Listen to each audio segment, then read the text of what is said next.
You guys, I need to let you in on a little secret of mine. I have a huge pet peeve, and it's people who can't explain what they actually do in business. Because here's the deal. If a buyer goes to your website and then they read your LinkedIn profile or they hear your pitch and they're still like, wait, what do you actually do? You have 100% lost them as a potential buyer. So today's guest for the Humans of Growth podcast is Roy Abdo, the CEO over at Digital Revamp, where he helps leaders and executives in organizations build clearer messaging, stronger thought leadership, and personal brands that actually create trust, attention, and opportunity. In this episode, we talk about why so many companies struggle to explain what they do, the curse of knowledge that kills really good marketing, why CEOs need to have a stronger point of view online, and how executive visibility can become one of the largest growth assets inside of any company. So with that being said, let's dive in. Roy, welcome to the show. Thank you, Ali. Thank you for having me. So I introduced a little of the professional side of you, but tell me in maybe a sentence or a story, who are you as a human? What is bringing you joy right now? Who am I as a human? What brings me joy? What brings me joy is waking up every day and feeling that I can make an impact and helping other people. That's the largest joy of my life because I believe every one of us is designed to have a purpose, and our purpose is to help others. As simple as that. And some of those helping others could be in terms of marketing or content or a conversation like we're having, and it could go to the ethos and who knows who listens to it. The way I look at it is as long as you're doing what you believe is helping others, that's what gets you joy, and that's what gets me joy. I love it. What do you do when you're not doing marketing? Marketing too. So, from dawn till dusk. Yeah, I think to me, because we're all in marketing in one way or another, in the sense of it's all communication, it's all messaging, it's all helping other people. Either I'm just doing life and trying to be healthy and working out, or actually talking to people on what marketing they're doing or reading about the marketing that they're doing. I think one of the best way people can be successful in life is they have focus and they become so good at something that they know everything about it from A to Z. And a lot of people just want something, but they don't put it to action. And I think one of the best things that I got as an advice from one of my mentors is align your interest and your time with your aspiration. Okay. So when it comes to all things marketing, growth, and messaging, one of the foundational principles of marketing and communications is your messaging. And what I've found over the past 15 plus years in marketing is that it is really hard for companies to articulate what they do a lot of the times. Where do you see the challenges that companies are facing with this? I think most challenges around companies in messaging is the curse of knowledge. Are you familiar with that concept? Yep. So we'll flesh it out for people who don't know.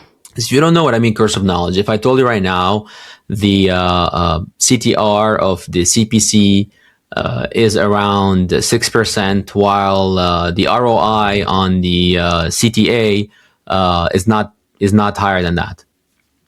That just, if you're not in the marketing world, that means nothing to you. And I think the common mistake people are making is that they fall so much in love with their work, with their product, and they know it so well, and they forget that the outside world only knows a fraction of it.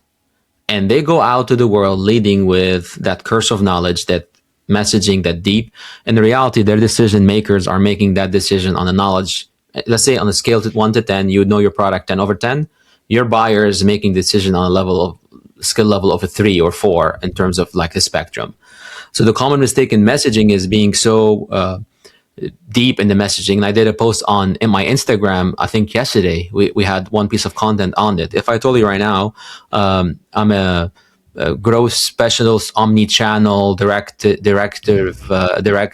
of integrated whatever marketing versus is I help your brand grow, which tagline makes you understand what I do? Yep.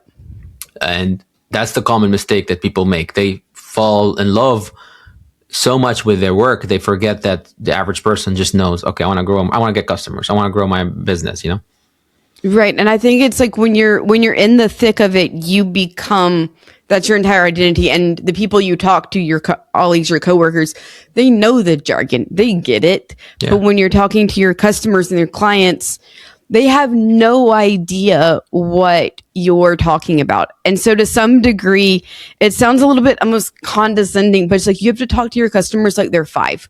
Like Yeah. they've never heard any of the language that you're used to using every day. Yeah, exactly. And I think it's perfectly, I don't think there's anything wrong with that. I think clarity is everything. And I believe it's a great thing if you're able to talk to a 5-year-old and make them do what you want to do, because you have a high influential power. I think it takes a lot more effort to convince a 5-year-old to do something versus an adult, because a 5-year-old has to see the value in it versus an adult might be doing it out of respect. Right. So when we talk about having clear messaging, what does that actually look like in practice? And how do we know as a business owner whether our messaging is clear to our customers or not? I think as simple as whenever you say that sentence, if they ask you what do you exactly do, that's a red flag. And if you are sitting in a coffee shop and you're running a business or an association or an organization, whatever that scale you are running in, if you cannot pass the coffee shop test, which is you're sitting in the coffee shop, open your website, ask somebody next to you, do you understand what this company does? If they're unable to articulate it because of lack of messaging, lack of clarity, lack of composition of structure on the website, that means you lost. Yep. So the clearest test of this is, what would a first-time audience who has no clue who you are, who has no clue what you do, who has no clue who you're serving, can they see themselves in your story? Can they see what they're going to go with your help? Then you're winning on none. Right. And it has to be done quickly too. It can't be that they're sitting and they think about it for 3 minutes and then tell you what you do. It's they look at your website within 3 seconds or less. Yeah. Do they know what you do, who you serve, how to do it, and how to contact you? There's a study on this, Ali. It takes 5 seconds. Within 5 seconds, people are making decisions on something. Do I listen to this person? Do I keep trusting them or not? So your 5 seconds, your 3 to 5 seconds are so key to get in the door to go to the marketing funnel, because any decision you make in life has to go through unaware. They don't know you. They become aware of you. Once they're aware of you, or they keep thinking about you and considering you. And once they're considering you, are they actually buying from you? That movement, it goes like a funnel because of lack of clarity, because you haven't been able to articulate your message clear enough to the message, to the mass, to go back to the buyers on that you're trying to go after. 100%. And all of it starts with the foundations of your messaging. If your messaging isn't right, the awareness phase, which is the top of the marketing funnel, isn't going to do anything. And then by the time you get down to the bottom, there's nothing left at all. Exactly. So messaging kind of applies across channels. So number one is like, is your website clear on what you're doing? But it also, to some degree, it translates to all of your other content, and whether it's social media, Facebook, Instagram, LinkedIn, PR, paid advertising. How website's relatively straightforward. Can you pass that 3-second grunt test? But when you're trying to hit these different phases of the marketing funnel, where they slowly start learning maybe a little bit of the jargon, not a ton, how do you make sure your messaging is always clear throughout every aspect of the marketing funnel? I believe the biggest thing that I would push on is focusing on the problem, not the tactic. I think a lot of us Tell me more about that. So, an example, when you're considering to buy, let's say, a product, a skincare product, do you really care the composition of it, the amount of milliliters or whatever that thing, or the composition exactly to the level of the details to be talking about it? And do you see it online? No, but you actually care about is it going to make me look younger? Is it going to help my skin? Is it going to damage my life? So the simplicity of it has to always, I'm having a problem right now. My skin is not that good and I need something to fix it. So the way I think about it is, a lot of times we move into technicality of what makes us different versus what the problem someone's trying to face and they're trying to solve. And throughout the messages, you have to hit on what are those insecurities people are struggling with, and what is the repercussion of the decision that they might take that's going to help, potentially not help them not get there. So your content has to always answer, if I go with you, why should I trust you? And if it doesn't work out, what could happen to me? And a lot of times we say, here's why it's going to, you want some more and more guarantees with your content that you're the right person for them, by always reminding them, here's the problem I'm trying to fix, and here's the prospect of next problems you're trying to fix. Yep. A good example I posted about a couple of weeks ago was, you walk into a car rental business.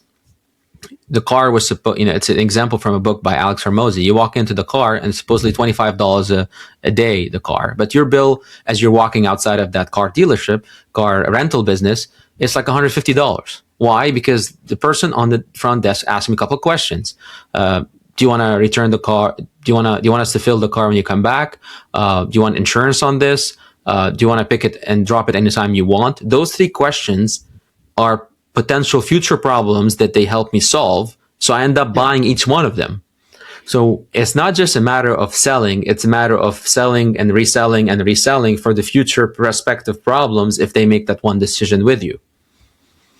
100%. And I think it's interesting as marketers, we, at the end of the day, we are selling a set of services to some degree, but we're selling people on the problem and we're selling them on the solution. And that's true as marketers, but it also applies to every other business industry that there is. You're telling people this is your problem, or they come to you with like, this is my problem, and you're offering them a solution. And where businesses often tend to go wrong is they get caught up in the features, like you had mentioned. It's like, no, go back to the problem, and how is your product going to benefit them and solve the pain point that they're experiencing. And the example of that, we work with a lot of associations, and some associations can think of themselves or like, okay, we are the, we should belong to us because you get certification and you get to attend our annual conference. But let's unfold that. Is that what actually the members are caring about? If you think about it, people are caring about networking, meeting other people, opportunities of growth, and building up a better career for themselves. So those are the things that once I go to an event, what I'm looking to the event to come out with is meeting more people, learning some skills that I can bring back to my work. So I wouldn't market the event. I would market is, are you trying to be in a place where there are like-minded people, where you're all trying to grow? There's a lot of tons of tracks that can help you advance your career, advance your life. Join us at the conference. Versus every single message that we see out there, attend our conference. I'm like, okay, why do I? You see, like, why would I care today? So we push a lot on architecting a good customer journey from the interest category, from the pain point category. Then we display some of the features and benefits on them. Right. So with associations and with any industry, any business, a lot of these companies sell multiple different things, and there's multiple features, multiple benefits. And one of the things that you've mentioned is that you kind of want to just be known for one thing. Mm-hmm. When you do 17 things, how do you figure out what you actually want to be known for? It's a very tricky challenge because this goes back. I personally don't believe you should do 17 things when you don't have enough brand trust on a high level. Okay. So if you're Nike, you could have that brand trust on a high level. You trust it as a brand. So your how and what could be different. For example, if I told you today, imagine Nike open up a hotel. Can you imagine the lobby? Right. Yep. You can, right? Versus if I told you, Alfonso Grass Company, they just open up a hotel. You have no idea what it's like. So I think in reality, if you want to be successful, you have to narrow down the amount of services you do to who's your ideal buyer, what problems you're trying to solve for them. Once you have enough brand trust and credibility with those people, then you can market other services for them. But you want to be specific on some problem you're solving, and think of every big brand that they do 17 things. They started with one thing. And I think the common mistake people are making in today's world is they're trying to solve way too many problems for multiple ICPs, multiple ideal customer profiles. Yep. So to answer your question is, unless you have high brand equity, which is brand trust, which is if I mention your name, you're known in the room, that you challenge things, you solve things. It's very difficult to be known for 17 things. There's one framework that you could use that could help you, is your belief system. If you start with why, how, and what, which is it by Simon Sinek, if you're not familiar with him. You familiar with Simon Sinek? Yeah. So the way I look at it is, if your 17 product and services can align with one why, you could lead with that message. We believe in human productivity. We believe in helping people achieve more every single day. That could be a good starting off message. And then your how and what has to be articulated. But that's a very tough exercise to crack, especially like depending on what type of listeners you have. Who listens more to the podcast? Do you have like a range of audiences? Everything from small to mid-sized to larger businesses. Yeah, I would say it's across demographics. So, for I say from a small business perspective, I would narrow down. Let's be specific in the 3 services to 5 services you provide, and be so well known for the problems. For mid-size, you probably have a larger customer base. So I would interview your customers, like, why do you love working with us? What is it about working with us that makes you different, makes you feel different, makes you feel special? And start using that into the messaging. And for larger companies, I would focus more on building the brand trust on the why of the organization, why it exists. Like, for example, we work a lot with SHRM, the largest HR association in the world, human resources. So their slogan is better workplace, better world. That's their why. Because when you think about better workplace, better world, that means under workplace, it means there's HR certification, there's employee engagement, there's other products, there's the event. That's their biggest why umbrella. I wouldn't do, I wouldn't do the same messaging for a small business. A small business messaging has to be so specific, has to be direct. One company came to us one day, and their slogan was options unlimited. Oh God! And oh no! I'm like, okay, what is it? I don't even know what you do. And they're like pretty much, you know what they are? They're a construction company. So my advice to them, just your message. We build homes. That's it. Right. Keep it simple. Yeah, I mean, it's very easy to say for you and I, keep it simple. But when you're in the middle of the work, they're thinking, we could do this with us, you could do that with us. That's where it came to them, options unlimited. Right. But in reality, they forgot that a first-time audience, they go on the website. I'm like, hey guys, real quick, this episode is sponsored by Parison Network. Parison Network is a matchmaking service that connects businesses to marketing agencies that will actually get you results. There's over 50,000 agencies in the United States alone, and picking the right one can feel, well, pretty impossible.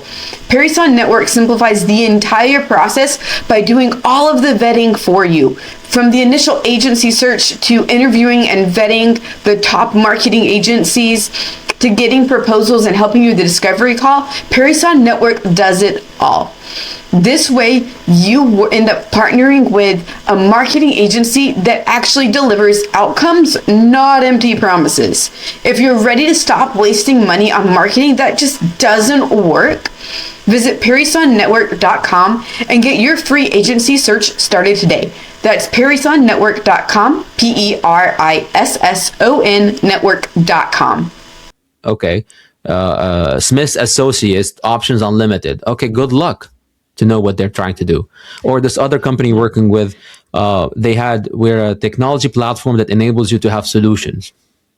I'm like, okay. Yeah. Those are real examples, Yep. Ali. And it's okay, because that's why we exist. That's why we, as communicators. That's why we're marketers. Yeah. To help fix those problems. But it's interesting what you said, going back to the Nike example. Nike first came out with shoes. That's what everybody knew them from. A couple of different pairs. They expand those brand lines. And then they started offering t-shirts and shorts, and then into sports bras and sports equipment. But they started with one thing and going deep. McDonald's started with the mix something or another, and their French fries, and they went deep in that. Then expanded out. Chick-fil-A started with the Chick-fil-A sandwich, expanded out from there, because it's tempting to want to do all the things because you can, but you can't do all the things well, because you are a human with 24 hours in the day. Yeah, and so what you said is key. Yeah, and it's a mindset shift from, I can be Walmart, but why be Walmart when you could be Trader Joe's? Yeah. And I would say, even like, to me, even Walmart is so specific, like, low prices every day or something. I think their slogan. So they're focused on, if we cannot get it at a low price, we don't get it on our shelves. As simple as that. They're not trying to compete with the premium Whole Foods kind of model. They're just focusing on what can we get at a good low price for our customers. It's so specific. That's their why. And that goes back to they're a bigger company, so them having all the different pillars under their why makes sense for them. Yeah. So something else you've mentioned is that businesses and brands should have a strong point of view. And this is a little bit different than messaging. So tell me, what does that mean? What does that look like? I believe in today's world where I think every one of us, every company has a media company. And when I say a point of view on things, it needs to have content around the problems, where the future of the industry is going and the challenges of the industry. Because what's going to make you different is your intellectual property and how you're solving that problem versus somebody else. Here's a quick example on this. Our point of view on today's world is that executives needs to be the top funnel of any company, because people look up to them, people see them, and they're the one who's bringing you, introducing the brand, because people connect with people. And today more than ever, that's the reality. And that's why we focus a lot on executive positioning, part of the work that we do to be part of the set things we deploy. So imagine this. You're considering a company, and you're actually, you have a problem, and what comes to your mind is either an individual or a service provider. But what's great now is you can compete those two together, because that CEO can be talking about the industry with his point of view, and he has a whole organization supporting him to solve that problem. So a quick example on this, I'm going to stress on SHRM, SHRM, the HR Association. The CEO of SHRM is very active on LinkedIn, is where their target audience spending their time. His point of view is work-life integration. It's not work-life balance, because he believes in today's world, a lot of things are integrated. It's not like trying to balance one thing on the other. The fact that he has that point of view gets him further in the media space and the attention space. And when he's further in the attention space, guess who else is benefiting a lot? The brand. Right. So it's much easier to have point of views on the future of work, because it gets you in the conversation and it gives people what is called social currency. Are you familiar with that term? Yep. So it's a conversation for us to have around something, because I give you something to talk about. So I'm a big believer on, we have to, every company, every individuals, you have to have some point of view on things, because that's what's going to make you unique in the space and help give you that unique identity. Right. And that's the thing that's interesting, is that you have 10, 100, 1,000, 10,000 competitors. And at some point, messaging to some degree is going to overlap. But point of view that you have on pick your thing is really what separates you from everybody else. And I think you hit on something really important of, like, nowadays, executives need to have some sort of online presence.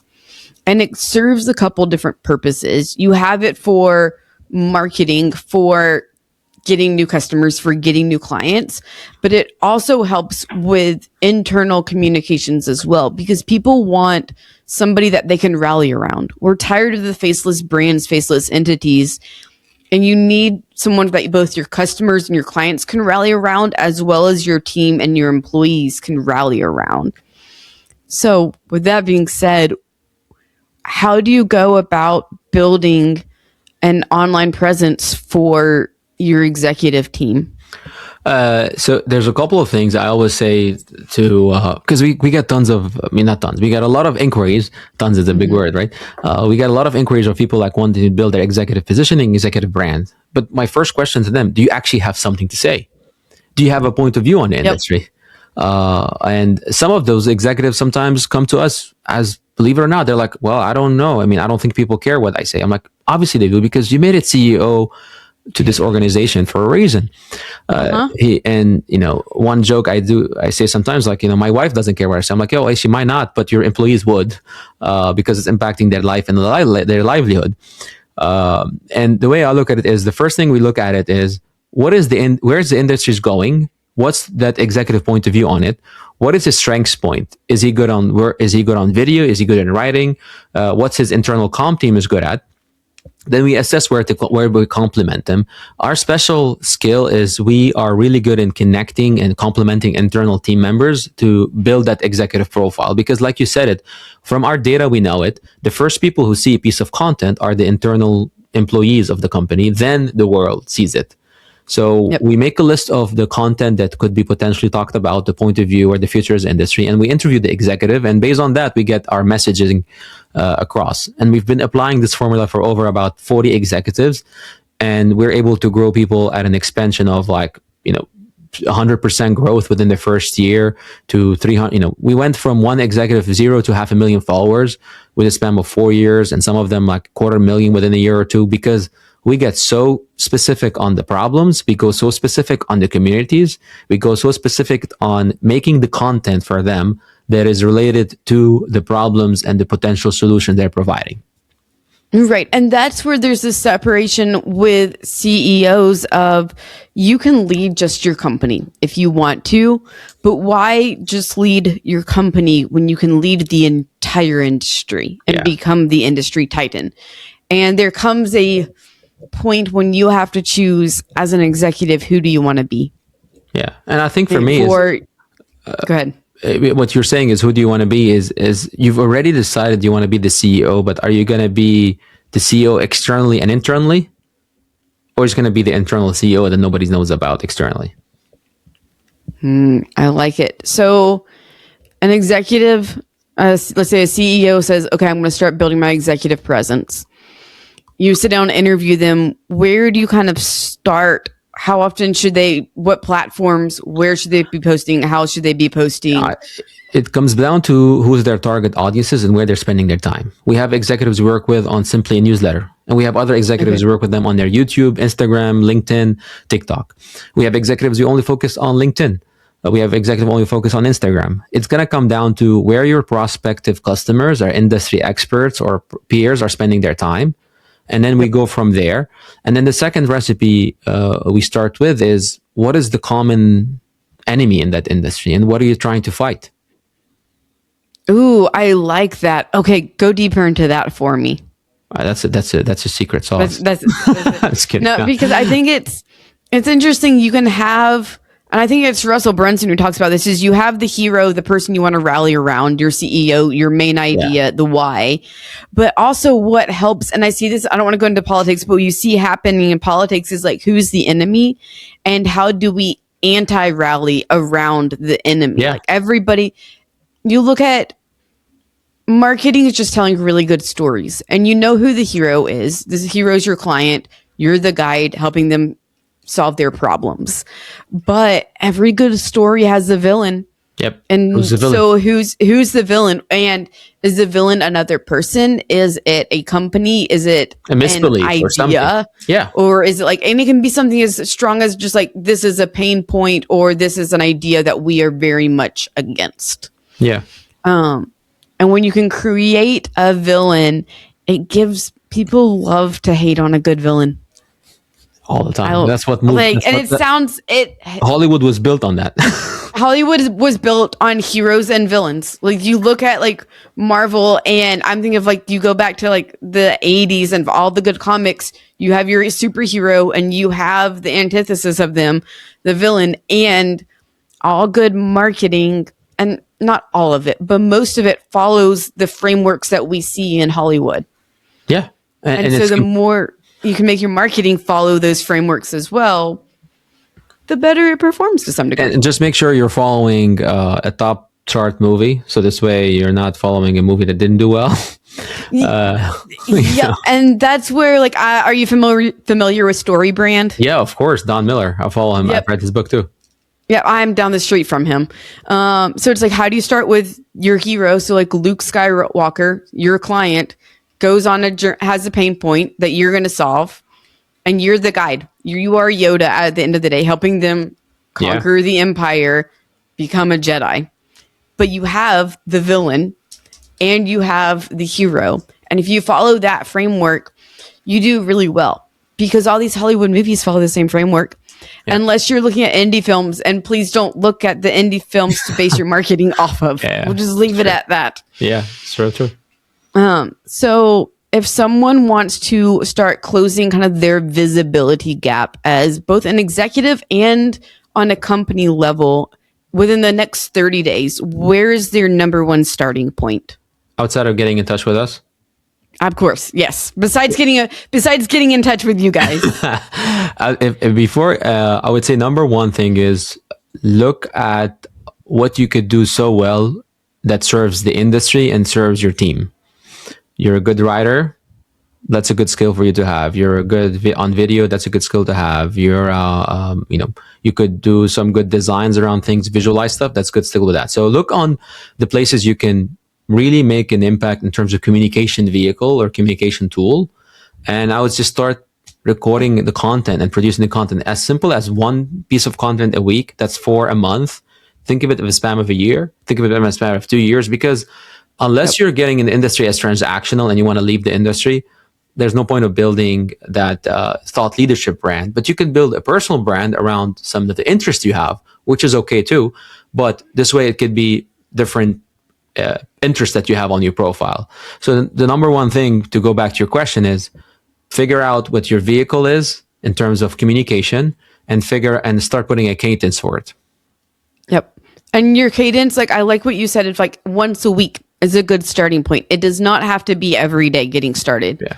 Once a week, consistent. We work with executives that simply would just do one piece of content a week, because they're thinking about point of view. They're not thinking about becoming influencers and, doing some food reviews and brand reviews, We're not talking, it's a different thing, because whoever's going to be searching for that problem around that something you talked about, they'll find you, whether it's a piece of content this week or last week or a year ago. It's going to be found through the LLM or through Google. Yep. I love it. So pivoting a little bit to the last section that we just added to the podcast, which is rapid fire. So with that, first thing that comes to mind, no matter how wild, how crazy it is. You ready? Yeah. Okay. So number one, the most overrated marketing channel right now.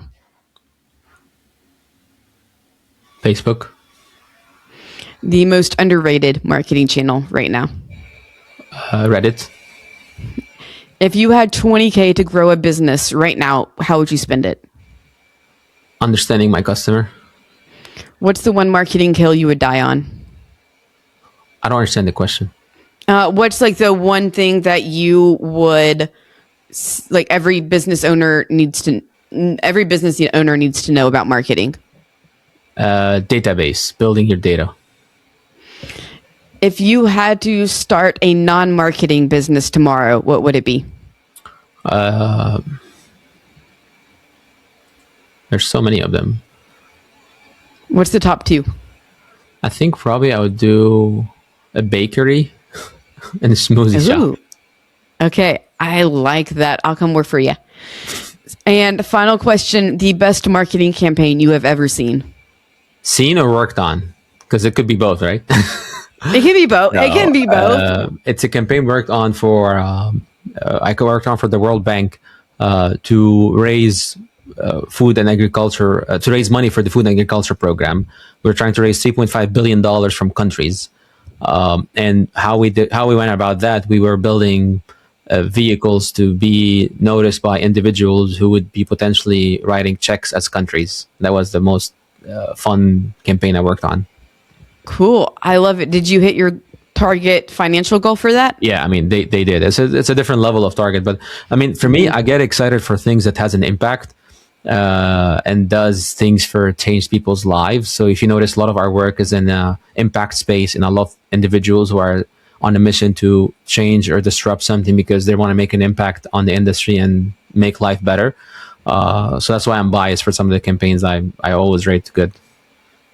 I love it. Well, Roy, thank you so much for coming on the show today. If people would like to connect with you further, what's the best way for them to find you? In two places I'm active a lot on, my LinkedIn, Roy, ROY, last name ABDO, or my Instagram. And you can always subscribe to my newsletter on our company's website, digitalrevamp.com.